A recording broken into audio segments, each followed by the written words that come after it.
A continuación, Quito TV.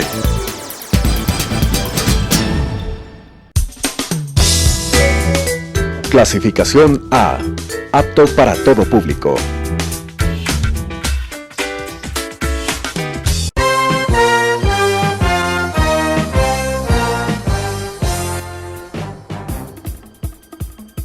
Un tiempo con las noticias desde la capital.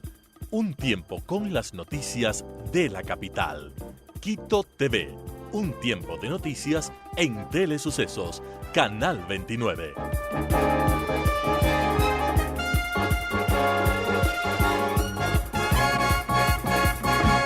¿Qué tal, amigos, amigas? Bienvenidos a este espacio de entrevistas Quito TV por la señal de Telesucesos. Ustedes nos miran en 29 y 29.1 en la provincia de Pichincha, además 73 en TV Cable, 43 en Claro TV. Pero nos pueden ver también desde cualquier parte del Ecuador o del mundo por Facebook. En Facebook Live estamos como Telesucesos Quito y también en nuestra página web www.telesucesos.net. El día de hoy tenemos la presencia del economista Jorge Aníbal Palacios Bernal, economista graduado en la Pontificia Universidad Católica del Ecuador, especializado en economía agraria, en finanzas, en economía de la defensa.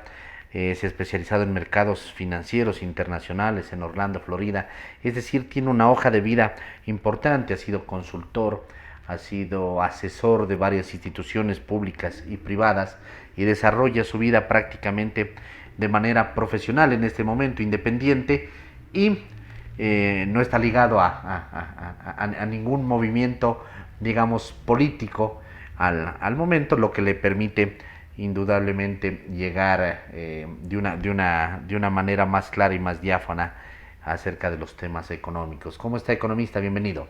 Muy buenos días, arquitecto. Un saludo a la teleaudiencia y a todos los interlocutores que vamos a realizar este tipo de análisis que es importante en la época que estamos. El país vivió unos momentos duros por aproximadamente 11-12 días, luego de haberse en cadena nacional planteado un grupo de reformas económicas, ¿no?, de medidas económicas, otras laborales y otras tributarias. Las laborales y las tributarias, reformas que tienen que ir a la Asamblea para su aprobación, pero dentro de las medidas económicas estaba, y lo que seguramente dio el estallido fue el retiro del subsidio a los combustibles fósiles, gasolina extra, Ecopaís y el diésel. ¿Cómo analizamos, economista? Porque hablábamos tras cámara y decíamos, el país está quebrado, y eso es lo primero que hay que hacer, sincerar en ese tema, y el gobierno debe decirlo, el país está quebrado y son necesarias estas medidas. Bienvenido. Muchas gracias. Tenemos que comenzar analizando un tema. Efectivamente, como usted dice, el país se podría analizar que está quebrado, pero pongámosle la palabra como es, el gobierno es el quebrado. El gobierno. El sector privado está sano. Si usted analiza todos los indicadores, la Asociación de Bancos y todos los indicadores nos indican que el sector privado tiene un dinamismo, que funciona y no tiene ningún inconveniente. El gobierno, llamémosle de alguna forma, por el tamaño del Estado, es el que se quedó sin recursos.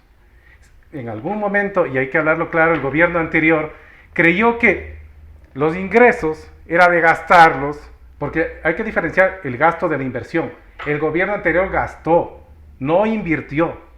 Gastó de tal forma que dejó un gobierno actual inflado.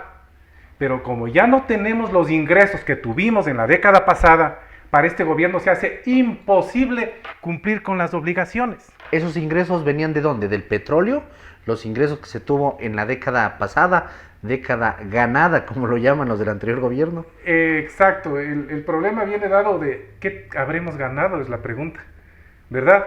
Pero contestando su inquietud, obviamente fue por llamémoslo de alguna forma, el segundo boom petrolero que hubo.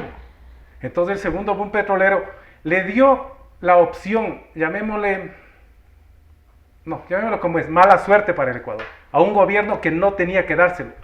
Un gobierno populista que se dedicó a despilfarrar todos esos ingresos. ¿Ventas anticipadas de recursos, como el petróleo también? Entendamos que esas ventas las tomaban ya cuando el gobierno ya lo tomaba como deuda siquiera, porque cuando eran ingresos se dedicó, ya acuérdese usted que hablaban de las inversiones, ¿ya? Inversión, pongámoslo así, alrededor de 300.000 millones de dólares ingresaron al país en la década pasada, 300.000. Tenemos una deuda externa ahora que bordea entre 60 y 70.000 millones de dólares porque no se ponen de acuerdo todavía, ¿ya? Estamos hablando de alrededor de 370.000 millones. Toda la obra pública no llega a los 100.000. No queremos decir que se han robado 270.000 millones, porque eso es hasta ilógico decirlo, por una razón. No hay banco en el mundo, por más paraíso fiscal que sea, que pueda esconder esas cantidades. Eso se fue en sobreprecios. Por ahí es llamémoslo de alguna forma, el robo legalizado, en puro sobreprecio. Entonces, ¿qué es lo que sucede con el país? Se acostumbró a tener esos ingresos. La inversión se supone que iba a mejorar la producción, pero lamentablemente cuando llamémosle de alguna forma, el profesional o el ente público o la persona pública que está encargada de tomar decisiones no hizo más que leer libros y no produjo en su vida absolutamente nada, cree que él es el dueño del dinero, cree que él al lanzar el dinero a la economía solita le va a agradecer. Como nunca produjo, él no sabe que primero hay que generar producción para realizar obra de infraestructura. Se hablaba que las hidroeléctricas íbamos a vender electricidad, no hemos vendido nada. No hemos vendido nada porque... Se habló de refinería del Pacífico para producir combustibles, nada, hay un terreno aplanado que ahora incluso sirvió de pista para el aterrizaje de avionetas del narcotráfico. Exactamente, arquitecto. Verán, es difícil entender, ¿no? Primero, digamos algo. ¿Por qué el pueblo ecuatoriano cree que personas como yo, porque no soy el único, que estamos en este lado del discurso, digamos así, nos va a gustar venir a decir algo que sabemos que es impopular, que sabemos que les vamos a caer mal? En cambio, los otros que les dicen que les van a regalar cosas, que les van a dar subsidios, esos son los buenos. Lo que nosotros intentamos hacer es sacar al Ecuador del hueco en el que está. Y la única forma de hacer eso es sincerar la economía. Efectivamente, usted dice 1.500 millones de dólares gastados en un aplanamiento de tierra. Eso, yo no sé si ustedes escuchaban la lógica de ellos. Primero, ¿qué querían refinar? Este tipo de inversiones deberían ser unas inversiones público-privadas, digámoslo de alguna forma. Para mí deberían ser 100% privadas. Porque al ser 100% privadas son 100% eficientes. Porque hay dinero privado, el que está en riesgo. Entonces al dueño del capital no le gusta perder el dinero. Entonces, funcionario o empleado que no funciona, tiene que salir. Consiguen los mejores empleados que tiene el mundo en el ámbito petrolero. Aquí consiguieron algunos politiquillos por ahí, les pusieron a dirigir, ya se llamaba refinería, la refinería del Pacífico. Tenía un nombre, nadie sabía ni dónde estaba, ni cómo era, pero ya había un nombre. Gente que en su vida ha visto una gota de petróleo. Gente que en su vida habrá realizado algún acto productivo. Ellos son los que dirigían llamémoslo de alguna forma, un negocio que generó un gasto de 1.500 millones de dólares. Entonces ahí es cuando nosotros tenemos que empezar a ver qué mismo está sucediendo. ¿Será cierto aquel discurso de que el petróleo es para todos? ¿Será cierto aquel discurso que las mineras es para todos? Cuando simplemente era a un grupo que no tenía ni idea de lo que estaba haciendo, que le entregaron. Ahí está la diferencia en lo que hablábamos de los ingresos y de lo que realmente se quedó en la economía ecuatoriana.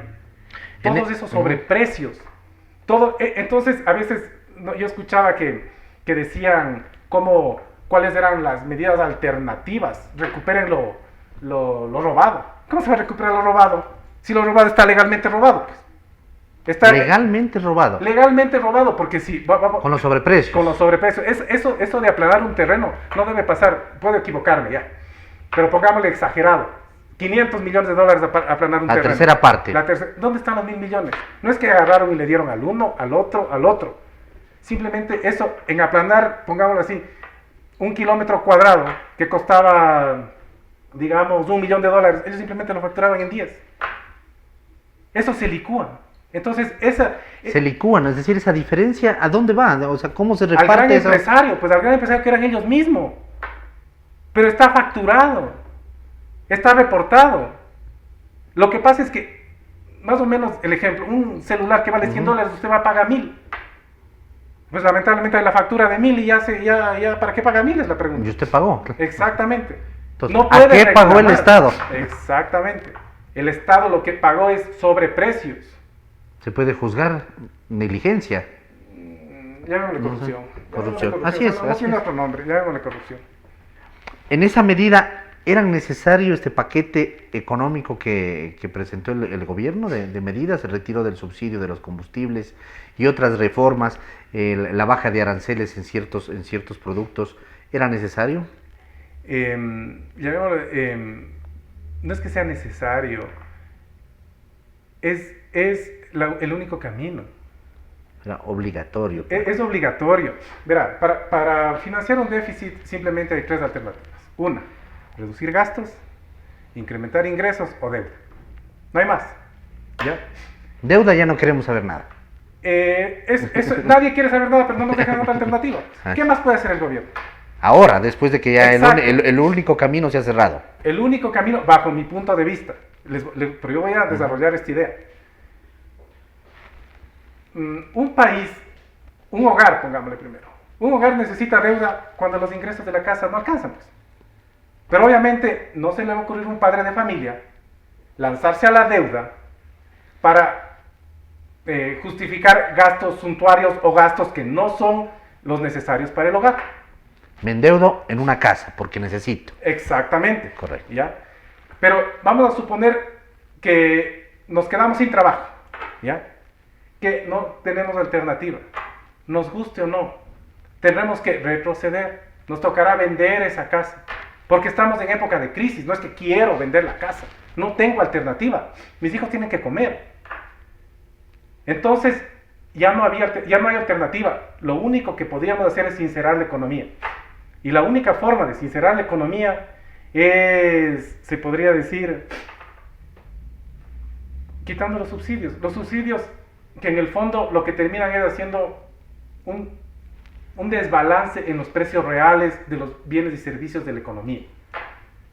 Pero el real impacto que iba a existir por un retiro de los subsidios no es el que nos dijeron. Y esto les vuelvo a decir, no es que a mí me guste que me suban la gasolina. No es que a su vecino, el que tiene un carro, le gusta que le suban. No es el que tiene en cambio 10 carros, tampoco no le gusta. No hay alternativa. No existe alternativa. Ustedes en su hogar le darán $1 a su hijo cuando existe. Cuando ya no tienen el dólar, pues simplemente le retiran ese dólar. Pero ¿qué tal si su hijo agarra y les da una pedrada en la cabeza para que le sigan dando?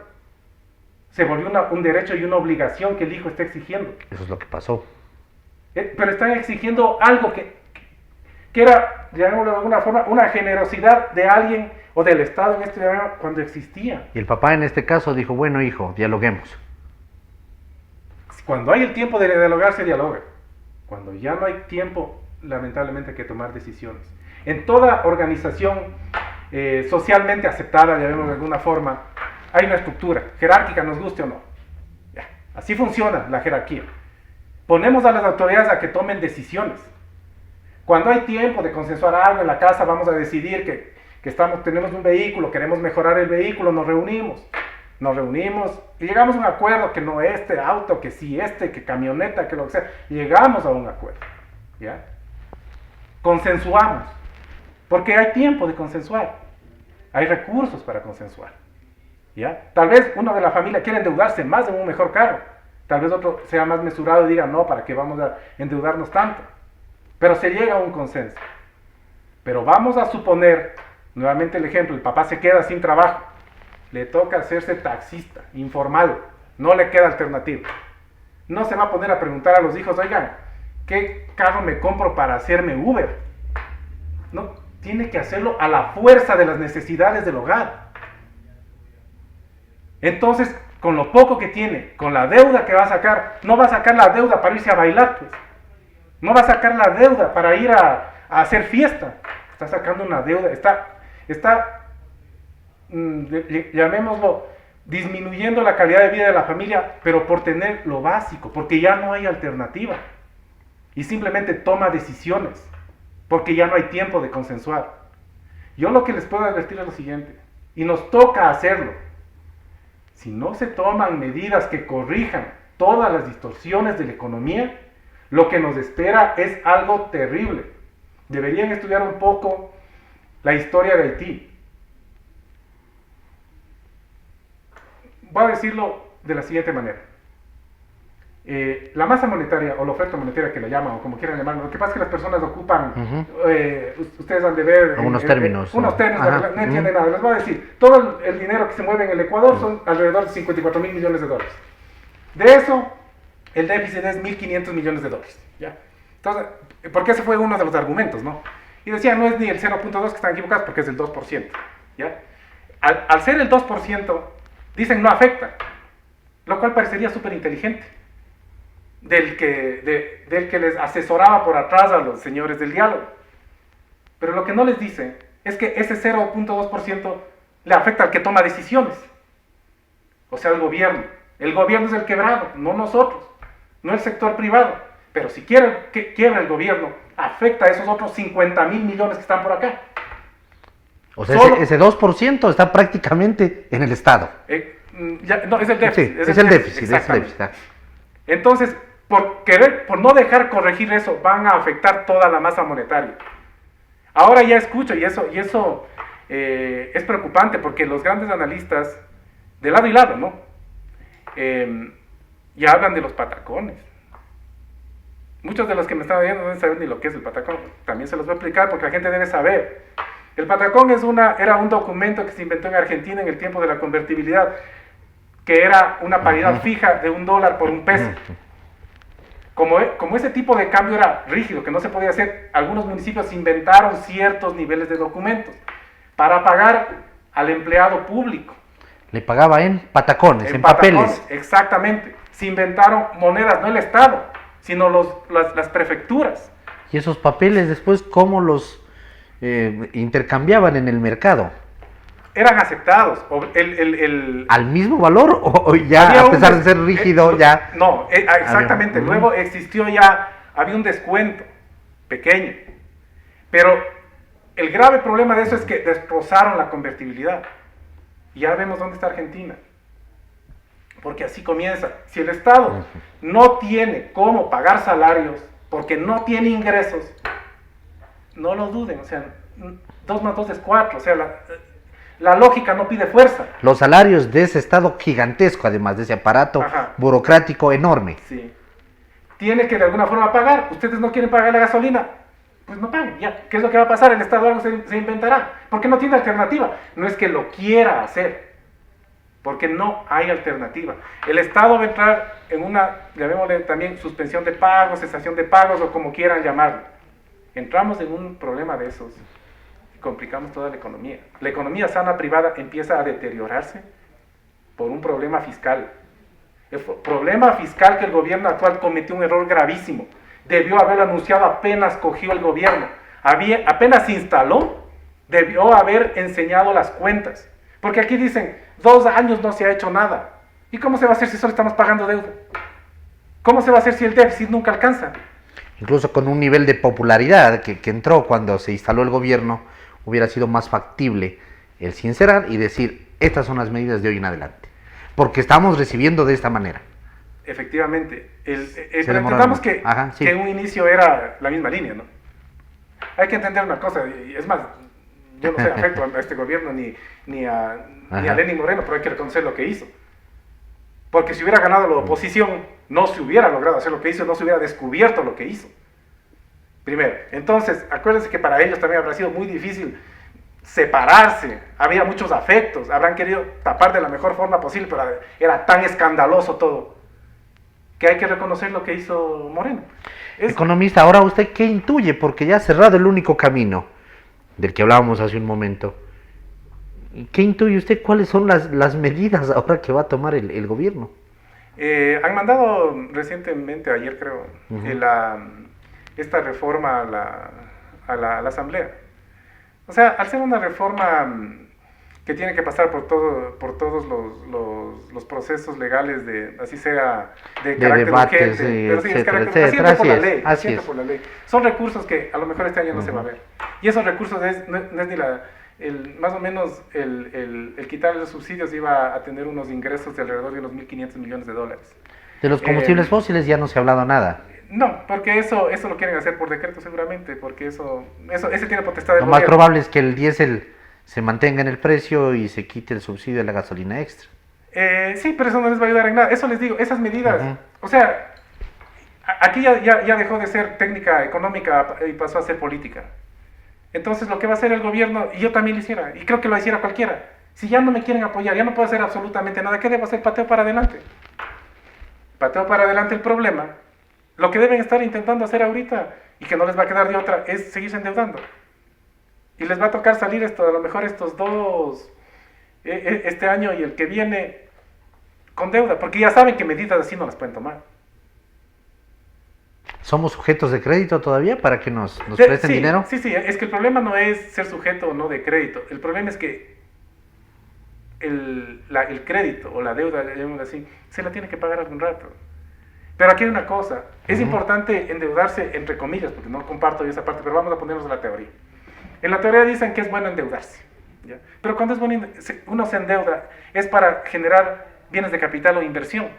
Usted no puede endeudarse para gasto. Y si está endeudando para gasto, simplemente, nuevamente vamos a ver, eso se va a licuar. ¿Y qué es lo que tenemos que hacer? El siguiente mes, el siguiente año, el siguiente lo que sea, seguirnos endeudando. Pero obviamente va a llegar un punto en que no vamos a poder endeudarnos. Porque aquí hablemos de alguna manera didáctica, llamémoslo así. Un crédito. De alguna forma están satanizando el FMI, ¿ya? Pero no es que el FMI nos está viniendo a ofrecer plata, pues. Nosotros estamos necesitando dinero. Nosotros fuimos al FMI. Exactamente, cuando una persona va a hacer un crédito, ¿acaso que va y le dice las condiciones del que pide el crédito a la institución financiera? La institución financiera tiene ciertos requisitos para dar un crédito. Si usted quiere un crédito de consumo, la tasa de interés es más alta. Y es en función de su historial crediticio. Pero si usted quiere endeudarse para un bien de capital, primero le van a preguntar qué quiere comprar, pues. ¿En qué quiere endeudarse? Muéstreme un flujo de caja, alguna cosa. Para eso venía la evaluación de proyectos. Usted para un crédito productivo presenta, entidad pública o privada, una evaluación de proyectos y cómo se va a ir gastando. Aquí se ponen bravos porque el FMI les dice, miren, para yo poderles prestar dinero tienen que tomar estas medidas, porque estas medidas van a hacer que el crédito que yo les estoy prestando pueda ser recuperado. Y para eso les vamos a dar ciertas facilidades, que es lo normal en cualquier entidad financiera. El que va a pedir el crédito es el que está necesitando, pues.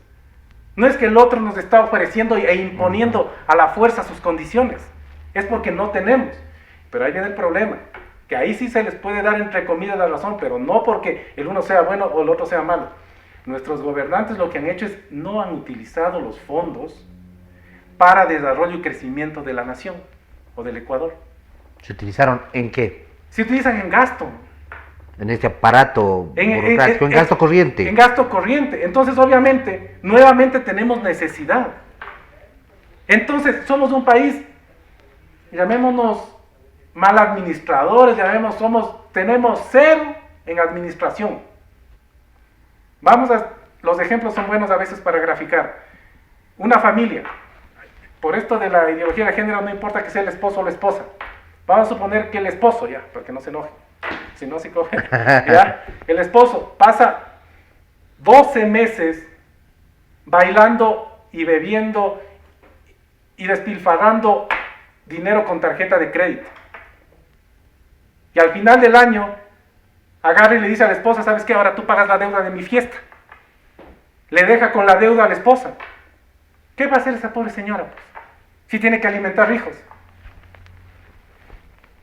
¿Qué puede hacer? No le queda más que sacarse el aire e intentar pagar la deuda de la fiesta. Pero ¿qué tal si los hijos son medio no entienden y empiezan a seguirle reclamando las prebendas que tenían antes? Con deuda, con dinero que no era. ¿Cómo quieren que la señora haga algo con dinero que lo único que tiene que hacer es pagar una deuda?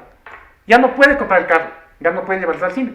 Obviamente, ¿quién es? La ineficiente, la mala, la que no puede. Con mi papá era lindísimo, lógico, pues. Gastando con tarjeta de crédito. Mi papá fue Correa entonces y mi mamá es Lenin Moreno. No sé si la mamá sea Lenin Morena, pero el papá fue Correa. Eso es al 100%. No hay alternativa. Ustedes deben entender. Voy a decir algo aquí. Mucho escuchaba yo durante 10 años esto de la competitividad sistémica. Con eso se pasaron 10 años hablando y con eso se inventaron los sectores estratégicos, que no sé qué, para invertir. Ya sabemos por qué eran estratégicos. Exactamente, ya sabemos por qué eran tan estratégicos. Que ya les dice la refinería, que ya les estoy haciendo, mejor ya les repotencié la refinería, ya les dice hidroeléctricas, ya les dice carreteras. Eso demostraba, y por eso nosotros vamos más de 12 años desde que el señor Correa era candidato. Decíamos, un individuo así no puede llegar a la presidencia, no saben lo que nos espera, pero obviamente ese discurso no le gusta a nadie, pues, ¿ya? Ese no le va a gustar a nadie, pero no es porque a nosotros nos guste decirlo, es porque es la realidad. Nuevamente repito, ¿qué creen? ¿Que a nosotros nos gusta que nos pasen insultando? No nos gusta, tenemos que simplemente decirlo, porque así funciona. Se pasó en esa teoría de la competitividad sistémica. Pero les voy a poner un ejemplo. Es como que una tienda de abastos en su barrio, porque ahora hay muchas, estas tienditas que se llaman legumbrerías, ¿ya? Que venden todo tipo de legumbres, de frutas y todo ese tipo de cosas. He visto en todos los barrios. En todos los barrios tienen, y aparte son indígenas, que se les acepta de muy buena manera en los barrios, no se les trata mal. Así es. ¿Ya? Se les acepta muy bien, son muy queridos en todos los barrios. Todos, porque hay más de uno, tienen su camionetita. Con eso se van a traer sus productos, ¿no es cierto? Funciona su negocio, su economía. Pero ¿qué tal si viene algún sabidísimo y le entrega un cabezal con esos trailers de 18 llantas? Y le dice, ¿sabes qué? Aquí está el cabezal para que trabajes. La señora, ¿qué va a hacerse con un cabezal, pues? Si ella solo tiene primero capital para a lo mejor llenar una camioneta. No tiene para mantener todo el tráiler ese. Y a lo mejor si llena el tráiler, esos productos que tiene son demasiados para abastecer el sistema. ¿Qué va a pasar con eso? El tráiler se va a deteriorar. Entonces, ¿qué sucedió en la economía ecuatoriana? Tenemos hidroeléctricas, tenemos carreteras, pero la producción no sube. Entonces, al revés. Lo que debieron haber hecho es invertir en producción, en toda esa agricultura, hacerle agroindustria. ¿Qué sucede ahí? El mismo sistema económico, el mercado, empieza a entender que producen más. Empuja para que haga. Entonces, si salían por un caminito así, ya no salen, pues ya están saliendo bastantes. ¿Qué hacen? Viene el Estado y les amplía el camino. Ahí salen ya más los camiones. Llegan a una carretera que era de ida y vuelta. ¿Qué sucede ahí? Ya es deficitaria. Se hace la carretera. Pero no es que se hace la carretera y después ahora sí produzcan. Por eso el dinero no existe. Por eso estamos como estamos y ya las carreteras se están deteriorando. Yo siempre me preguntaba, decía, ¿cómo se va a mantener estas carreteras? Hospitales gigantescos. Y déjenme decirles, porque la gente a veces no conoce eso. La infraestructura mejor que hospitales europeos y americanos. Pero no tienen médicos. No tienen el equipamiento. Conozco. En algún momento tuve la oportunidad de visitar un hospital del IES, nuevito, donde ¿qué es lo que hacían? Iban al laboratorio los pacientes, eso sí sentados muy bien, les tomaban las muestras de sangre, reunían en un cajón, iban a hacer un laboratorio viejo a unas 4 cuadras, no tenían los equipos en el hospital, pero la publicidad era maravillosa. Hay hospitales que no pueden hacer cirugías pequeñas y tienen que seguir derivando al Carlos Andrade Marín, por ejemplo, aquí en Quito. Y eso pasa, y eso es cierto, con el hospital del IES del Sur. Efectivamente. Entonces, aquí le llamaron, aquí siempre que ustedes va a escuchar, ahí están las carreteras, los hospitales, las escuelas. Y resulta que tal vez son más pobres que hace 12 años. Economista, quiero agradecerle, ya me hacen la seña de corte, nos hemos quedado sin tiempo, pero ha sido bueno el conversar con usted porque hay que sincerar los datos. Usted lo ha hecho de una manera didáctica y creo que eso llega a los televidentes. Conocer cómo está el país, conocer que había un solo camino, ese camino prácticamente se lo cerró y ahora lo que nos queda es patear la pelota para adelante. Efectivamente, y es triste, pero así es la situación en la que estamos actualmente. Muy gentil. Le seguiremos invitando en los próximos días, en los próximos meses para seguir hablando de economía y ver hasta dónde sigue avanzando esa pelota que estamos pateando. No se preocupe, aquí estaremos listos para seguir apoyando. Gracias, muy gentil economista. Amigos, el economista Jorge Palacios, economista destacado con experiencia tanto en el ámbito público como privado, haciéndonos ver cómo está la economía del país, cómo se han ido cerrando los caminos a raíz de estas reformas económicas, tributarias, laborales, que no pasaron. Es el famoso decreto 883, que tanto se lo nombró, seguramente fue tendencia a nivel mundial el número 883, y que ahora de a poco está mandando reformas laborales, tributarias, económicas, el gobierno, que bueno, son patear la pelota para adelante, como se dijo. Así que amigos, hasta la próxima, que pasen bien, felicidades.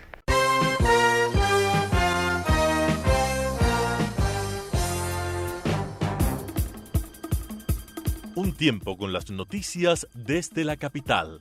Un tiempo con las noticias de la capital. Quito TV. Un tiempo de noticias en Telesucesos, Canal 29.